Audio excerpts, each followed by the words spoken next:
ከወንድ ጋር እልህ አትጋቡ የምንለው በምክንያት ነው ማለት ነው። ከወንዶች ጋር እልህ አትጋቡ። አንድ ጊዜ ጥፋቱን አጥፍቶ ይቅርታ ሲጠይቅ ይቅርታውን መቀበል ነበረብሽ ሀይሚ ማለት ነው። አሁን ደግሞ እንግዲህ የባሰ ሌላ ነገር እየተፈጠረ ነው ማለት ነው። ወይኔ ቡሩኬ ዘሩ ቀለጠ የሚባለው አሁን ነው ማለት ነው። ትላንት አይታችኋል። እልህ ውስጥ እያጋባችሁ ነው ያለችው ሀይሚ ማለት ነው። ጭራሽ ሌላ ነገር እየተናገረ ህይወቴን አመሰቃቀልከው ሌላ ታሪክ እየፈጠረ በመጣይ ሰዓት እሱም ደግሞ ሌላ ታሪክ እየፈጠረ ነው ማለት ነው። እሱ ባጠፋው ነገር ሁሉ ታይ ብሎ ይቅር ብዬሻለሁኝ ተሳስቻለሁ ይቅርታ አድርጊልኝ ብሎ ይቅርታ ጠይቆሽ ነበር። ሀይሚ ግን ልትመለሽ አልቻልሽም፣ ጭራሽ አልሰማሽም ማለት ነው። ይሄው ደግሞ ዛሬ ሌላ ነገር ከወንዶች ጋር እልህ አንጋባ። በቃ ትክክለኛ ፍቅር ካለና በፍቅራችን እንዲያውም ዝቅ ብለን በቃ አፈቅርሃለሁ ስለማፈቅርህ ነው ስለምወድ ነው ብለን ዝቅ ማለት አለብን። ምክንያቱም ለፍቅራችን ስንል ማለት ነው። ግን እንደዚህ እልህ ስንጋባ ወንዶች ደግሞ የባሰኛን ለማቃጠል ሴቶችን ለማቃጠል ሌላ ነገር ነው። እንዲያውም መንገዱ ሁሉ ይከፋፈትላቸዋል ማለት ነው። ሰላም ውድና የተከበራችሁ የቻናሌ ተከታዮች እንዴት ናችሁ? ነው ያለው። እግዚአብሔር ይመስገን ሰላም ነኝ። እናንተ እንዴት ናችሁ? በያላችሁበት የዓለም ዳርቻ ሰላማችሁ ብዝት ትርፍ ይበልልኝ። የምወዳችሁና የማከብራችሁ ውድ ተመልካቾች ዛሬ እንግዲህ ይዤላችሁ የመጣሁትኝ ቡሩኬን ነው ማለት ነው። በመጀመሪያ ለቻናሉ አዲስ የሆናችሁ ላይክ፣ ሼር፣ ሰብስክራይብ እያደረጋችሁ ቻናሉ አዲስ ነው አበረታቱኝ ማለት ነው። እንግዲህ ዛሬ ቡሩኬ ከትላንት ወዲያ አይታችኋል። ሀይሚ ህልክ እያጋባችው ነው። ይቅርታ ጠይቋታል ባደረገው ነገር ሁሉ። አንድ ቪዲዮ ነው የተሳሳተው፣ በዛም ከሴት ጋር ስላየችው ብቻ በዛም ይቅርታ ጠይቋት ተንበርክኮ በተደጋጋሚ ይቅርታ ለምኗታን ጠይቋታን። ሀይሚ ልሰማ አልቻለችም። እንዲያውም ከጭንቅላቱ ላይ ወጣይ ማለት ነው። እንግዲህ ወንድ ልጅ ደግሞ በህይወታቸው አንዳንድ እንደዚህ አይነት ነገር ሲያጋጥማቸው እንዲያውም የሆነ ነገር ለማድረግ ይበረታታሉ ማለት ነው። ወደ በኋላ አይሉ ያን ነገር ለማድረግ እንዲያውም ጀግና ይሆናሉ። የሚፈሩትን ነገር ለማድረግ ሲፈሩት የነበረ ይሄ እኮ ያስቀይማን ሲሉት የነበረ ሴት ልጅ ግትር ስትሆን ወንድ ልጅ ያን ነገር ለማድረግ ይበረታታን ማለት ነው። እንግዲህ ቡሩኬ ለምኗታል ሀይሚን ተይ አብረን እንሁን ተይ እኔ ያደረኩት ነገር የለኝም ይቅርታ ጠይቋታን ምናምን። ሀይሚ ደግሞ ስጦታ ሰነም እስከ መመለስ ከዛ ሌላ ነገር እያመጣይ ስጦታ ሀብል አውልቃ ልብስ አንጥታ ሀብል አንገቷ የታሰረውን ሀብል አውልቃ ውሰድ አልፈልግልህም። ከዛ ልብስ ደግሞ የለበሰችው የተጠቀመችው ልብስ አልፈልግም፣ አንተ የሰጠኸኝን አንተን የሚያስታውስ ስጦታ በሙሉ አልፈልግም ብላ መለሰችለት። ትላንትና ደግሞ ቡሩኬ ነገሮችን ሁሉ ለማረጋጋት ለሀይሚ የምትሳደቡትንም ለሀይሚ የሚደግፉትንም ሁሉ ተው፣ እንደዚህ አታድርጉ፣ በቃ እኔ ምንም አልሆንም፣ ለኔ የምትደግፉም ሀይሚን የምትሰድቡ ሀይሚን አትስደቧት፣ ተዋት፣ በቃ እንተዋት ብሎ ከዛ ደግሞ እሷንም ደግሞ ከኔ ምንም ነገር ካልፈለግሽ በቃ ትድረሽብኝ ብሏት ነበር ማለት ነው። እሷ ግን ከሱ ትክክለኛ ፍቅር እንዳላት እያሳየኝ ነው ማለት ነው። እንዲሁ ታሳያለች። ግን ምንድነው የሀይሚ ትልቁ ችግር ምንድነው? ዝቅ ማለት አትፈልግም። በፍጹም ዝቅ ማለትን ስለማትፈልግ ነው እንግዲህ እዚህ ሁሉ ችግር ውስጥ እየገባች ያለችውና የባሰ እንዲፏፏም እያደረገች ያለችው ሀይሚ ራሷ ናት ማለት ነው። ምክንያቱም እሱ ይቅርታ በጠየቀች ሰዓት አንዴም ሁለቴም ሶስቴም ቪዲዮ ሰርቶ ይቅርታ ጠይቆሻል። በዛን ሰዓት አልተቀበልሽውም ይቅርታውን። ከዛ ደግሞ መልሰሽ ልብስ ምናምን መመለስ አመጣሽ። ካንተ ጋር መሆን አልፈልግም፣ ካንተ ጋር መስራት አልፈልግህም ብለሽ እስከ ጥግ ነገርሽው። ከዛም ደግሞ ተመልሰሽ እሱን እንደምትፈልጊው ደግሞ ሪያክሽንስ ያስታውቃል ማለት ነው። በጣም ከሱ እንደማትለይ ታስታውቂያለሽ። ስለዚህ ሂጂልኝ ሲልሽ እንኳን ትጠጊዋለሽ፣ እንኳን አይደለም መሄድ ትጠጊዋለሽ። ስለዚህ ወንዶችን እልህ ውስጥ ማስገባት ይሄ ነው ትልቁ ችግር ማለት ነው።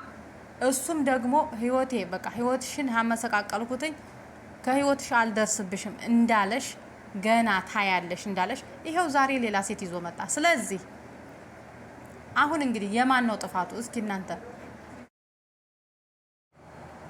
እስኪ እናንተ ተመልካቾች እስኪ እናንተ በኮሜንት ሁላችሁም ሀሳባችሁን አስተያየታችሁን አስቀምጡልን ማለት ነው። ምክንያቱም የማን ነው ጥፋቱ? አሁን ቡሩኬ እዚህ ውስጥ ጥፋት አለበት። በቡሩኬ ባጠፋው ሰዓት ሁላችንም ተቆጥተናል። ቡሩኬ ይሄ ነገር ትክክል አይደለም፣ ይሄ ሁሉ የምታደርገው ነገር ስህተት ነው ብለን ቡሩኬን ሰድበነዋል ማለት ነው። ግን አሁን ጥፋቱ የማን እንደሆነ እስኪ ተመልካቾች እናንተ በኮሜንት አሳውቁኝ ማለት ነው። ምክንያቱም ቡሩኬ ምንም ጥፋት የለውም አሁን ላይ። ለምን ብላችሁ ብትጠይቁኝ እንዴ እንግዲህ ለመናት። በመጀመሪያ ባጠፋው ነገር ይቅርታ፣ ወንድ ልጅ ነኝ ተሳስቻለሁ፣ እሺ በቃ ከእንግዲህ በኋላ አይለመደኝም ሲላት፣ እሷም አንድ ጊዜ ሁለት ጊዜ እሺ ብትለው ሁሉንም ነገር ብተወው ጥሩ ነበር ማለት ነው። እሷ ደግሞ እየባሰባት ሄደ ማለት ነው። እየባሰባት ሲሄድ ደግሞ ወንድ ልጅ እልህ አይወድምና የባሰ ሌላ ነገር፣ አሁን ደግሞ እሷን የሚያቃጥል ራሷን የሚያስጥላት ነገር ትልቅ ነገር ይዞባት መጣ ማለት ነው። ይሄ እንግዲህ በጣም ከባድ ነው ለሀይሚ ማለት ነው። እና ውዶቼ ቡሩኬ እንግዲህ ዛሬ ሳናስበው ሌላ ሴት ይዞ መጥቷን ቪዲዮ ዛሬ ማታ ይለቀቃል። እና ሀይሚ እንግዲህ ምንም ማድረግ አይቻልም፣ ፈጣሪ ካንቺ ጋር ይሁን ነው የምለው። ይሄን የመሰለ ሸበላ ቀብራራ ሰውዬ እንግዲህ አይንሽ እያያመለጠሽ ማለት ነው። ቡሩኬ አመለጠሽ፣ ከእጅሽ ወጣ ማለት ነው። እንግዲህ ንፋስ ሲገባ ከባድ ነው። ዝቅ ያለ ማለት፣ ለፍቅር አለመጎዳት፣ በፍቅራችን ውስጥ እልህ መጋባት ትልቁ ችግር ይሄን ነው የሚያመጣው ማለት ነው። እና ቡሩኬ ደግሞ ይሄው ትላንት አሳይሻለሁ ባለው መሰረት ይዞ መጣ። አንቺም ደግሞ ነገ ሌላ ይዘሽ ትመጫለሽ። ስለዚህ መራራቅ ይመጣል ማለት ነው። እና ይሄን ነገር ባታደርጉ፣ ቡሩኬም ደግሞ ዘወር ብለህ ትንሽ ብታስብ፣ ቢያንስ ብዙ ነገር አሳልፋችኋን፣ ብዙ ነገር አድርጋችኋን፣ ብዙ ፍቅር አላችሁ። ስለዚህ ለፍቅር ስትል ብትጎዳ ደስ ይለኛል ማለት ነው። ረጋ ብትል ሁሉም ነገር ተቸኩሎ የማይሆን ነገር ነው መለያየት እንጂ ሌላ ነገርም እንትን ስለማይፈጥር መቸኮል፣ ረጋ ብላችሁ ብታስቡበት በጣም ጥሩ ነው። ብዙ ቪዲዮ ሳትሰሩ እልህ ውስጥ ሳትጋቡ አንተም ፍቅሯን ተረድታሃት እሷም ደግሞ ሁሉን ነገር ትታው አንድ ላይ ብትሆኑ እኔ ደስ ይለኛል ማለት ነው። እንግዲህ በጣም ከባድ ነው ፍቅር።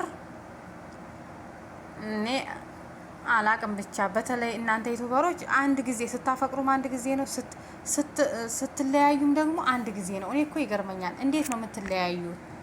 እንዴት ነው ፍቅር ውስጥ ገብታችሁ ለመለያየት አይከብድም? ያ የምታውቁትን ሰው ከሌላ ጋር ደግሞ ያ የምታውቁትን ሰው ተለያይታችሁ ከሌላ ጋር ሌላ ነገር መስራት ወይም ደግሞ ሌላ ነገር መላመዱ አይከብድም? እኔ በጣም ዳገት ተራራ መስሎ ነው የሚታየኝ ማለት ነው። የምታውቁትንና የምትወዱትን የምታፈቅሩትን ሰው በአንድ ቀን መርሳት ለእናንተ እንዴት ነው የሚሆንላችሁ? እኔ አላቅም። እውነት ከባድ ነው። የምትወዱትን ሰው በአንድ ጊዜ ማጣትና በአንድ ጊዜ መለያየት በጣም ነው የሚከብደው። እና እናንተ ግን ፍቅር እኮ ብዙ ዋጋ ያስከፍላል። ፍቅር አይታችኋል። እነ ቡሩኬ እነ ማን ነበረ እና ፍቅር አይታችሁ ከሆነ በማርክና ሄሉ ማለት ነው። ማርክና ሄሉ አሁን ሲለያዩ አይታችኋቸውን በጣም አልቅሰው ስንት ነገር ተፈጥሮ ምናምን ማለት ነው። እውነተኛ ፍቅር ያ ነው ማለት ነው። ፍቅር ዝም ብሎ አንድ ጊዜ ተገብቶበት ዛሬ ፍቅር ላይ ናችሁ፣ ነገ ደግሞ ስተውት መተው አይደለም ማለት ነው። እናንተ እንደዛ ነው የምታደርጉት። ግን ፍቅር እነ ማርክና ሄሉ ቪዲዮ ሲሰሩ አይታችኋቸው ከሆነ ለመለያየት ምን ያህል ጊዜ እንደጨረሰባቸው፣ ምን ያህል እንደከሱበት፣ ምን ያህል እንደጠቆሩበት፣ ምን ያህል እንደተሰቃዩበት እነሱ ናቸው የሚያውቁት ማለት ነው። የእነሱን ቪዲዮ ገብታችሁ መማር ትችላላችሁ ማለት ነው። ቡሩኬ ደግሞ አሁን ትክክል አይደለህም። ምክንያቱም ጊዜ ስጣት፣ አሁንም ጊዜ ስጣት፣ አትቸኩል። እንደዛ ከሆነ ደግሞ እሷም ደግሞ ሌላ ሰው ይዛ ትመጣለች ነገር። ያ ማለት እንግዲህ እናንተ እየተራራቃችሁ ያ የምትዋደዱትና የምትፋቀሩት ነገር እየቀረ ሁሉም ነገር እየቀረ ይመጣም ማለት ነው።